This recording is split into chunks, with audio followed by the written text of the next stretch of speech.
अस्सलामुअलैकुम दोस्तों, मैं हूं असलम आलम और आप देख रहे हैं gulf expert. Re entry permit कैसे बनाएं, क्वारंटीन के लिए होटल कैसे बुक करें, इसके बारे में इंशाल्लाह आने वाली वीडियो में बताऊंगा। दोस्तों, आप में से अक्सर लोगों को मालूम हो गया होगा कि 1 अगस्त के बाद कतर में री एंट्री परमिट इशू होने का काम शुरू हो जाएगा।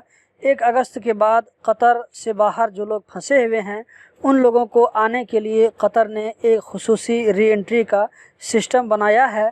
अब यहाँ पर बहुत से लोगों को कंफ्यूज है कि ये री एंट्री परमिट कैसे बनाएंगे, कौन बनाएगा, क्या अभी जो शख्स कतर से बाहर फंसा हुआ है वो खुद भी बना सकता है या आप उसकी तरफ से बना सकते हैं। तो दोस्तों, इसका जवाब है कि नहीं, आप नहीं बना सकते और न वो शख्स बना सकता है जो अभी कतर से बाहर है, बल्कि उस शख्स की कंपनी वाले या उसके कफिल बना सकते हैं। क्योंकि इस सिस्टम को ओपन करने के लिए आपको कंपनी की तरफ से जो ऑनर है उसके स्मार्ट आईडी कार्ड, मंदूब या जो जिसको कंप्यूटर कार्ड में साइन का अथॉरिटी मिला हुआ है उसके स्मार्ट आईडी कार्ड से लॉगिन करना पड़ेगा। इसी तरह अभी मैंने जिनका ऊपर में जिक्र किया है उनके मेत्रास 2 से भी बन सकता है। कैसे बनेगा वीडियो में ज़रूर इंशाल्लाह करके दिखाऊंगा, अभी नहीं दिखा सकता क्योंकि ये 1 अगस्त के बाद ही इसका सिस्टम काम करेगा।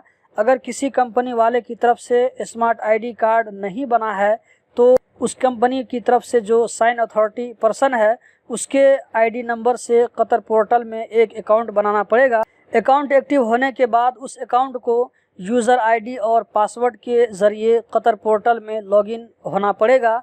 उसके बाद जिस कंपनी का वो आदमी है उस कंपनी को सिलेक्ट करना पड़ेगा।